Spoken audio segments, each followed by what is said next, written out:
Welcome back to Arcadia Fallen. I haven't played this game in a while, but I really enjoy it every time I come back to it. So here we are, coming back to it yet again. Let's see, 7 hours and 56 minutes. Or 7 hours and 58 minutes. My manual save is slightly more recent. Okay. Lots of people to talk to right now. Let's go see what Mime's up to. So, you're really going to trap Ronan this time around? That's the plan. That's the plan. I love Mime. And afterwards, we're going to find a way to bring him back to the way he was. That's amazing, Mime. I never thought it would be a spirit who'd end up helping me get him back. But I'm grateful. Yeah. You seem to be handling this a lot better already. True. You don't look scared of me anymore. That kid still looks kind of afraid, Mime, but we'll allow it. Well, I'm still a bit scared.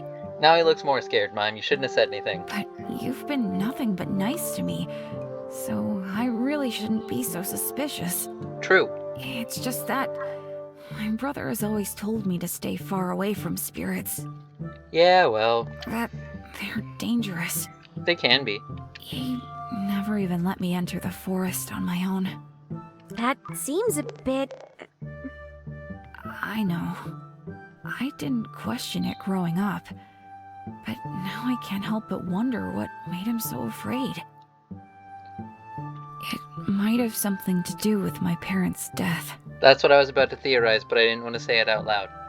You think a spirit? Ronan never wanted to talk about it, and I was very little, so I can't remember. Yeah. But it would explain a lot, wouldn't it? Why he hated you all so much. Kim, I'm sorry. Huh? Why are you sorry? Empathy, sympathy, one of those two. Even if it was a spirit who killed my parents, that has nothing to do with you. I mean, that's true. Talking with you, it's clear that my brother was wrong. Spirits are a lot like humans. Some are bad, but some are good too. Yeah. Just because one spirit did a bad thing doesn't mean that all of you are bad. True. Good spirits like you shouldn't suffer because some turned bad. That isn't right. Yeah. Kim... I just noticed the time. See ya. I was supposed to pick up a package for the baker. Oh no, I gotta run. Good luck. See you around, Mime. Spirits are like humans, huh? Yeah. You seem to get along. So... The two of you seem to be getting along. Kim's really nice. It's a bit hard to imagine him and Ronan being related, actually. Oh no! I was so excited to tell him about our plan, I didn't think to ask about his brother. Following the plan would be useful. You know, following the plan is a key element of the plan, right, Mime? Come on. I know that. This is just a minor setback. I'll hunt him down again in no time. Ugh, the crowd's kind of thick now. I'll find him though, don't worry. Mime rushes off. Thank you, Victoria. Huh. What are you scheming now? No scheming, I swear. I'm merely grateful you've decided to keep the library a secret. For now. Don't kid yourself. This is a temporary solution to give us an edge with our mission. Once the demons are stopped, I have to report this to Alethea. And I shall spend the time you have granted me wisely. I won't forget this. Just don't go and do anything stupid that would force me to turn you in. I promise. You know, I knew from the start that you would be quite the formidable foe to face. I hadn't expected you to be a formidable friend as well. Speak of it to no one. My lips are sealed. I love that duo. They're so fun. In fact, let's go visit them now. Oh, I can talk to either of them. Let's talk to Victoria first.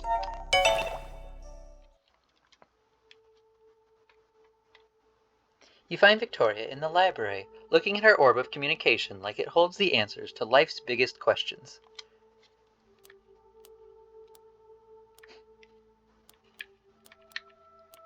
Are you okay? Yeah, are you okay? That's what I was gonna say, but then I said it, so I didn't have to say it. The Artemis said it, whatever.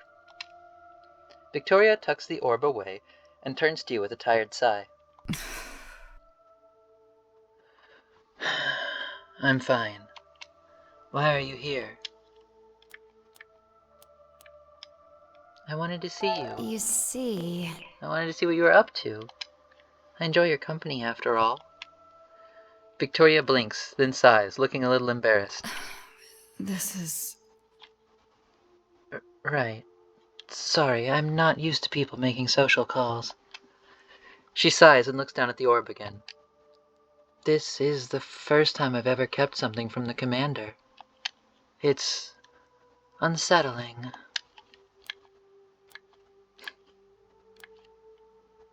She must be quite amazing to have you this unsettled. Tell me about... For you to hold her in such high regard, I mean.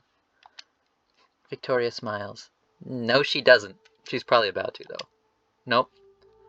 She is. Look. I trust the commander, fully. I owe everything to her. That's a recipe for her not necessarily needing you, not necessarily deserving of your trust. But, okay, that's fine. She took me in when I had nowhere else to go. Trained me. And gave me a job. A purpose. True. I will always be indebted to her for that. I suppose, but like... I don't know.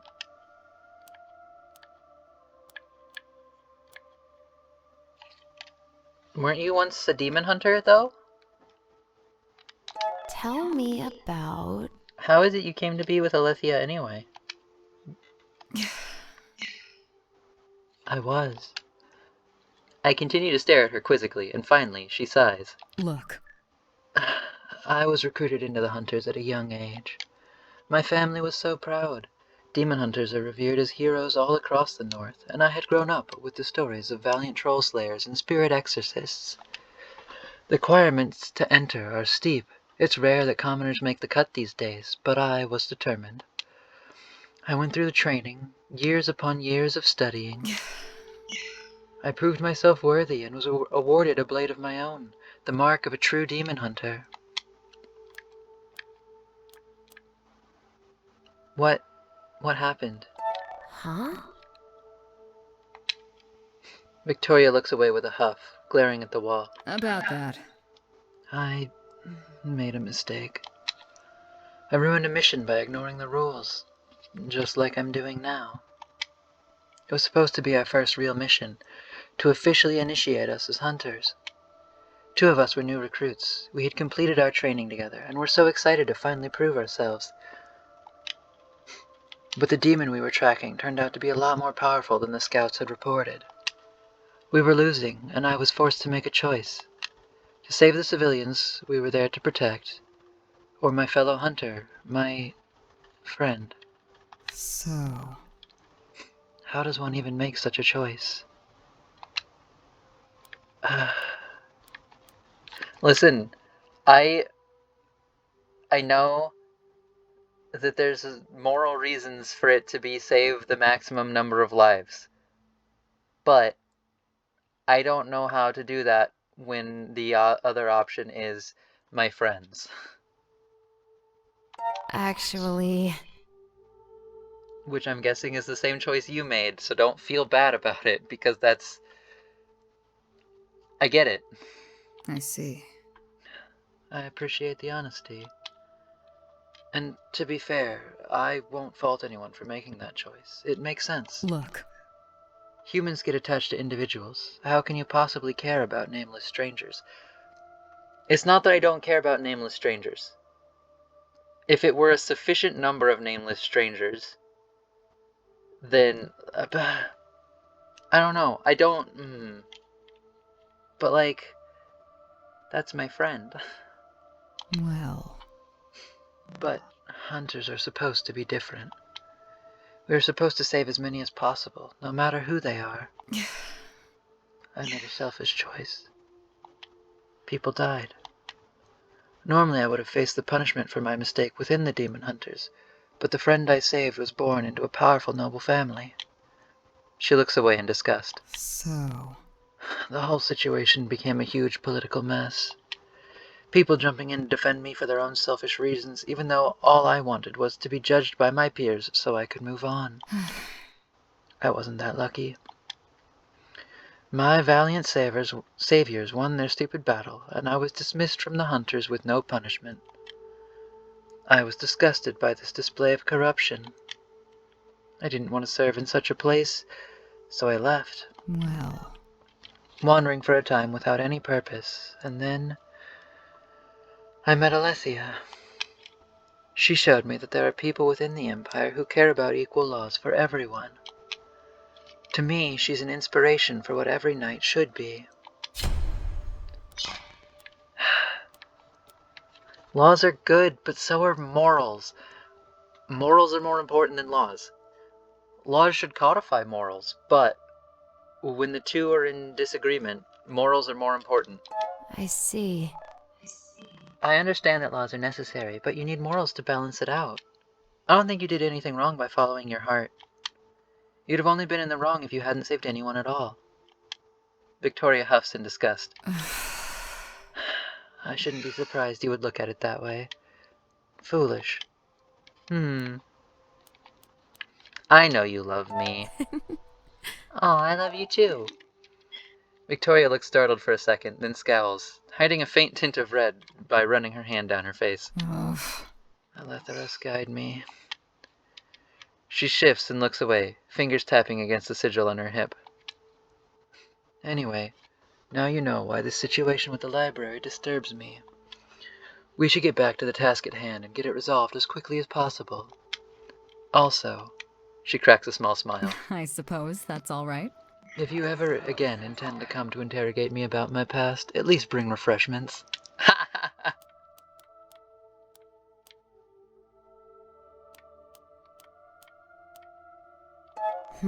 Well, well, well. Are you asking me out on a dinner date, Victoria? What? No, that's not... just forget about it. She stalks off, muttering angrily to herself along the way. You leave the library. Here, Michael. I have something for you. A sweet roll? Mime. I didn't realize I was being such a bad influence on you. I paid for this, unlike some people. It's just, after everything that happened with the library, you look like you could use something to cheer you up a little. Was I really being that transparent? Or perhaps you are more perceptive than I gave you credit for. Huh? Thank you, Mime. And don't worry, I'll be fine. Besides, how could I not be? With such lovely friends looking out for me. When you say it like that, you sound like you're gonna get yourself into more trouble. Only good trouble. I promise.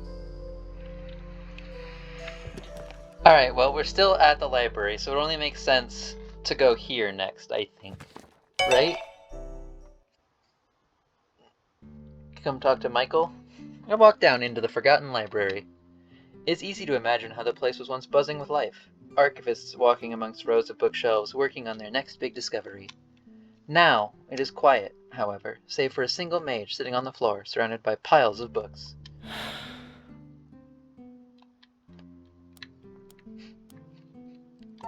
So... That's quite a fort you've built yourself. Am I allowed inside?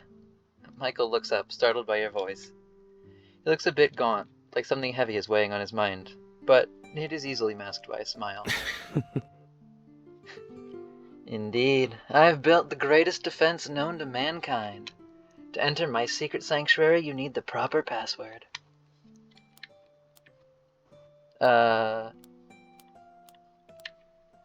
Is it please? May I please enter your fort, Michael? I could never deny you anything, sweetheart. Come on, take a seat. You sit down next to him, and Michael closes the book in his lap, tapping the cover with a finger. I've been searching for this place for years, which, granted, in the grand scheme of things isn't really that long, but I'm still struggling with this odd feeling of, what now? This collection is awe-inspiring. As all the libraries fell, survivors would have brought what they could here, gathering possibly the largest collection of historical records right under the Empire's noses. Look. He picks up a book from the pile and flips through it. This is a full record of heirs to one of the biggest noble houses in the central capital, most of them illegitimate by the looks of things. Oh, or this one. He picks up another book. An account of how an incompetent general accidentally ran his army through a quiet farming village during the conquest of the North.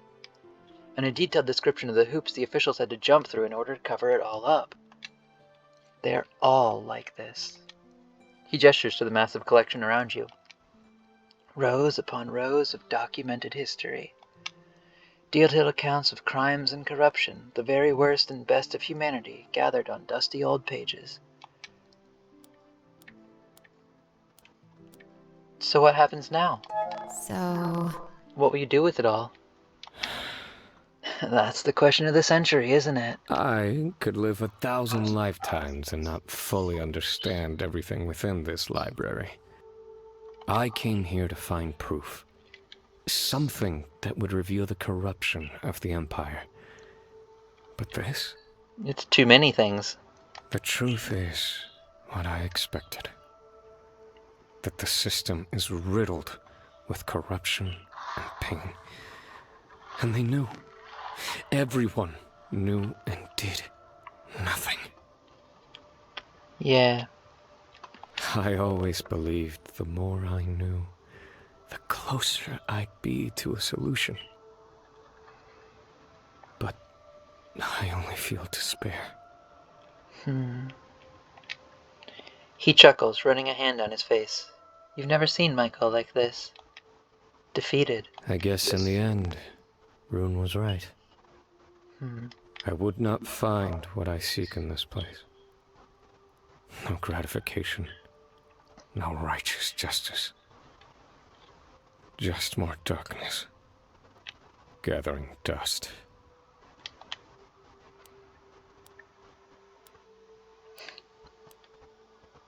This... Oh, hold on. It isn't like you to give up like this. Oh, how would you know? How well do you actually know me, Artemis? We humans tell our children that the world can be changed by heroes, but that is a lie. The world isn't easily changed by anyone. History is a loop insistent on repeating itself. And once you see that loop, you can either live that life in frustration, screaming at the top of your lungs the truth to people who don't want to hear it, or you can just accept that the world isn't going to change and move on.